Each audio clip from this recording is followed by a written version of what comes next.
Hello दोस्तों, welcome to my story reading channel. हम पढ़ रहे थे क्या यही मोहब्बत है, जिसको लिखा है निशा शाकिर जी ने। तो चलिए इसके आगे के चैप्टर को पढ़ते हैं। चैप्टर 6, दादी की प्लानिंग। जानवी अपने कमरे में मुंह फुलाए बैठी हुई थी। तभी उसके रूम का डोर ओपन हुआ और सुरेश जी अंदर आए। जानवी की पीठ उनकी तरफ थी, इस वजह से उसने सुरेश जी को नहीं देखा। वो अपने हाथ बांधे दूसरी तरफ चेहरा करके बैठी हुई थी। सुरेश जी जानवी को ऐसे देखकर मुस्कुरा दिए और जानवी के बगल में आकर बैठ गए। सुरेश जी ने जानवी के कंधे पर हाथ रखा तो जानवी ने अपना कंधा हिलाकर उनका हाथ हटा दिया और थोड़ी दूरी पर जाकर बैठ गई। सुरेश जी ने हंसते हुए कहा, तो मेरी बिटिया इतनी ज़्यादा नाराज़ है मुझसे, पर मैंने क्या किया है जो तुम मुझसे भी नाराज़ हो गई। तो जानवी ने पलटकर अपने पापा की तरफ देखा और मुंह फुलाते हुए कहा, जब दादी नीचे मेरी शादी की बात कर रही थी तो आपने मना क्यों नहीं किया कि हम जानवी की शादी नहीं करेंगे। सुरेश जी ने मुस्कुराते हुए कहा, बेटा दादी जिस रिश्ते की बात कर रही है वो वाकई में बहुत अच्छा रिश्ता है। मैं जानता हूँ कि उन उन लोगों को और मेरी गुड़िया रानी के लिए इससे अच्छा घर कहीं मिल ही नहीं सकता, तो भला मैं क्यों मना करूं। तो जानवी खड़ी हो गई और अपने पापा के सामने आते हुए बोली, तो क्या आप मुझे इस घर से भेज देंगे, आपको मेरी याद नहीं आएगी क्या। तो जानवी के पापा ने कहा, अरे मेरी गुड़िया, कभी ना कभी तो तुम्हारी शादी होगी ना, तो तुम्हें जाना ही होगा। जानवी ने अपनी कमर पर हाथ रखते हुए कहा, नहीं पापा, मैं आपको छोड़कर कहीं नहीं जाऊंगी। अगर मैं चली गई तो फिर आपका ध्यान कौन रखेगा, बताइए। और जब आपका मम्मी के साथ झगड़ा होगा तब आपके बीच की सुनवाई कौन करवाएगा। अपनी बेटी की ऐसी मौसूमियत भरी बातें सुनकर सुरेश जी को हंसी आ गई। उन्होंने जानवी का हाथ पकड़कर उसे वापस अपने पास बिठाया तो जानवी ने अपने पापा के कंधे पर सिर रखते हुए कहा, पापा मुझे शादी नहीं करनी, मैं आप सबसे दूर नहीं जाना चाहती, इसलिए दादी को मना कर दीजिए कि मैं नहीं करूँगी शादी, और वो दोबारा से मेरे सामने ऐसी बातें भी ना कभी करे भी ना। सुरेश जी ने प्यार से जानवी के सिर पर हाथ फेरते हुए कहा, बच्चा एक बार तुम उस लड़के से मिल तो लो, तो अगर तुम्हें वो लड़का और परिवार पसंद नहीं आए तब तुम मुझे बता देना, मैं तुम्हारी शादी दादी से बता कर लूँगा। मैं तुम्हारी दादी से बात कर लूँगा, लेकिन तुम बिना देखे ये मना क्यों कर रही हो, और हर किसी को शादी करनी ही होती है। क्या तुम्हारी माँ ने शादी नहीं की थी, मैंने भी की थी, तुम्हारी दादी ने भी की थी, तो तुम्हारी भी तो होगी ना। जानवी ने अपना सिर उठाकर अपने पापा की तरफ देखते हुए कहा, पर पापा मुझे तो आपकी याद आएगी ना, आपको पता है मैं एक दिन भी आपके बिना नहीं रहती हूँ, तो मैं कैसे रहूँगी अपने ससुराल में। अच्छा एक काम करते हैं, आप उस लड़के से कहिए कि शादी करके वो हमारे घर आकर रहने लग जाए, फिर तो प्रॉब्लम ही सॉल्व हो जाएगी ना। सुरेश जी को जोर से हंसी आ गई। उन्होंने जानवी के बालों पर हाथ फेरते हुए कहा, मेरी गुड़िया ऐसा नहीं होता, हर लड़की को शादी के बाद अपने ससुराल जाना ही पड़ता है, लड़के अपने ससुराल में आकर नहीं रहते हैं। और तुम अपनी दादी को जानती हो, अगर एक बार उन्होंने कोई बात ठान ली तो वो ये सब करके ही रहती है। तुम भी जानती हो ना, तुम्हारी दादी के सामने तो मेरी भी नहीं चलती। सुरेश जी की बात सुनकर जानवी ने कुछ सोचा और फिर खड़े होते हुए कहा, फिर तो मैं दादी को ही जाकर पटाती हूँ कि वो मेरी बात मान जाए। कहकर जानवी जल्दी से रूम से बाहर भाग गई। वहीं सुरेश जी जो अभी तक मुस्कुरा रहे थे, अचानक ही उनकी मुस्कुराहट उदासी में बदल गई और वो उदास होते हुए बोले, मेरी गुड़िया तुम कितनी जल्दी बड़ी हो गई, तुम्हें क्या लगता है क्या मैं तुम्हें खुद से दूर करना चाहता हूँ। पर दुनिया की यही रीत चली आई है कि बेटियों को शादी के बाद अपने ससुराल जाना ही होता है। बस तुम अपने ससुराल में खुश रहो, इससे ज़्यादा मुझे और कुछ नहीं चाहिए।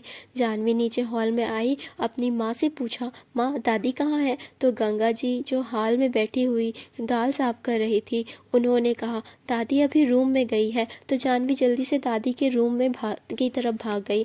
दादी रूम में अपने बेड पर बैठी हुई माला फेर रही थी। जानवी जल्दी से जाकर घुटनों के बल दादी के पास ही बेड पर बैठ गई। दादी जो माला जाप कर रही थी, उन्होंने जानवी को देखा और वापस अपने जाप में लग गई। जानवी ने कसकर दादी को पकड़ते हुए कहा, दादी पहले मेरी बात सुनो, उसके बाद भगवान जी से बातें करती रहना। दादी ने उसे आंखों की इशारों से ही अभी जाने के लिए कहा। तो जानवी ने भी जिद करते हुए कहा, नहीं मैं नहीं जाऊंगी, पहले आप मेरी बात सुनो, और जब तक आप मेरी बात नहीं सुनोगे मैं नहीं जाने वाली। कहकर जानवी वहीं दादी की गोद में सिर रखकर लेट गई और अपनी आंखें टिमटिमाते हुए दादी के चेहरे को देखने लगी। दादी ने अपना सिर धीरे से ना में हिलाया। वो समझ गई कि अब ये लड़की तब तक यहाँ से नहीं जाएगी जब तक अपनी बात कर नहीं लेती। दादी ने माला का जाप करना बंद किया और उसे साइड टेबल पर रखते हुए जानवी से कहा, ये क्या हरकत है जानवी?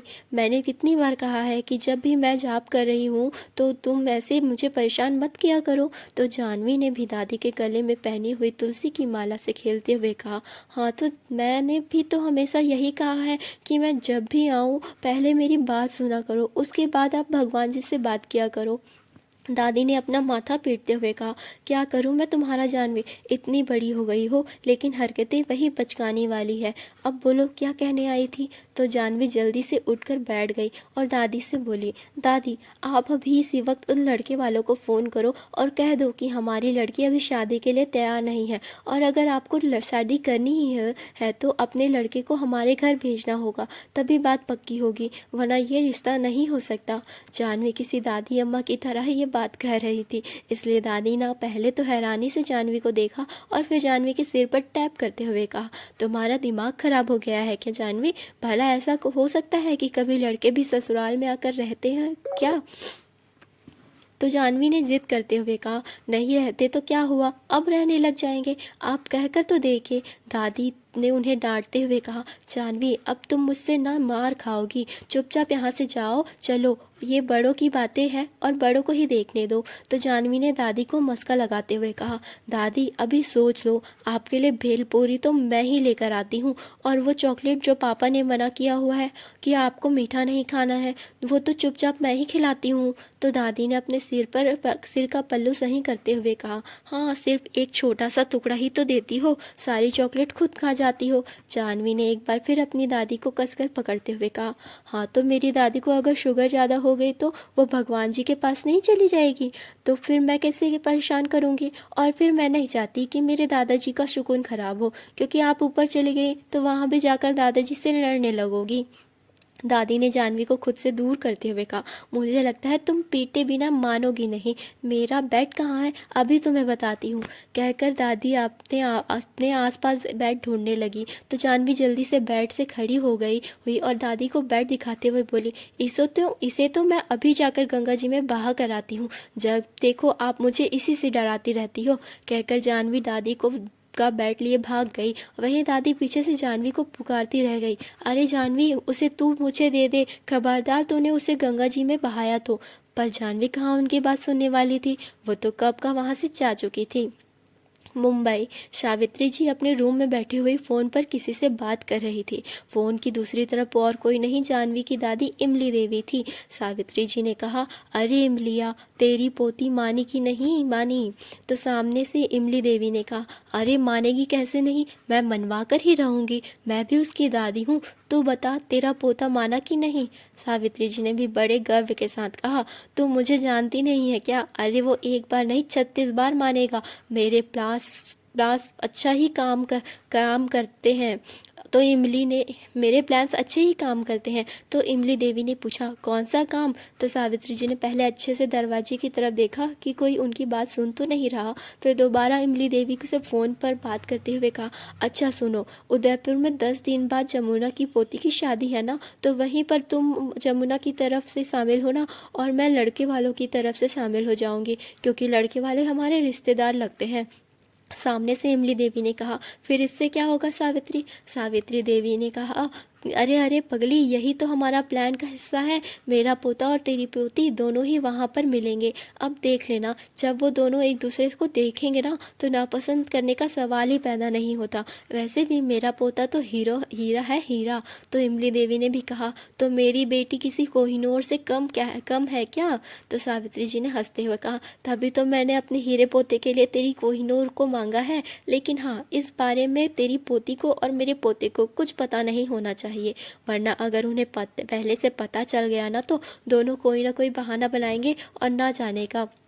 इमली देवी ने कहा, उसकी तो चिंता मत कर, मैं अपनी पोती को इस बात की भनक भी नहीं लगने दूंगी। जिस लड़के को मैंने उसके लिए पसंद किया है वो भी शादी में आने वाला है, वरना मैं भी अपनी पोती को जानती हूँ, 1000 तरह के बहाने उसके पास न जाने के।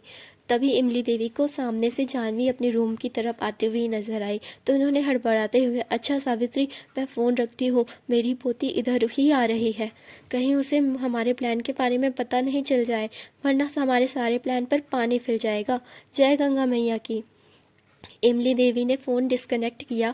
फिर जानवी आकर इमली देवी के बगल में बैठते हुए बोली, दादी फिर इससे इतनी गुफ्तगू हो रही है थी, मुझे भी तो बताओ। तो इमली देवी ने फ़ोन को साइड में रखते हुए कहा, अरे मेरी एक सहेली है ना, उदयपुर वाली, उसकी पोती की शादी है 10 दिन बाद, बस उसी से बात हो रही थी। जानवी ने एक्साइटमेंट से पूछा, उदयपुर वाली सहेली, उसकी पोती का नाम वही है ना, अनीका, मतलब अनीका दीदी की शादी है?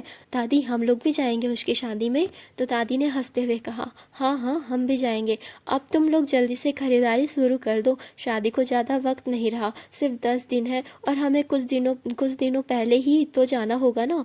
जानवी ने खुश होते हुए कहा, दादी मैं कल ही बाजार जाऊंगी और अपने लिए अच्छे अच्छे कपड़े खरीदूंगी। वहीं दूसरी तरफ मुंबई में वंश ऑफिस से घर आया था और आते ही वो दादी के रूम में उनसे मिलने गया था। इस वक्त वो दादी की गोद में सिर रखे हुए अपना फ़ोन देख रहा था। वहीं दादी उसे प्यार से उसके बालों में अपनी उंगली फेर रही थी। वंश ने अपना ब्लेजर उतारकर सोफे पर रखा हुआ था और इस वक्त उसने अपनी शर्ट की स्लीव फोल्ड की हुई थी और उसके बाल जो हमेशा जेल से सेट किए रहे होते हैं वो अब बिखरे हुए थे, क्योंकि दादी बहुत देर से उसके बालों में उंगलियां सहला रही थी। पर वो इस बिखरे हुए लुक में भी काफ़ी ज़्यादा गुड लुकिंग लग रहा था।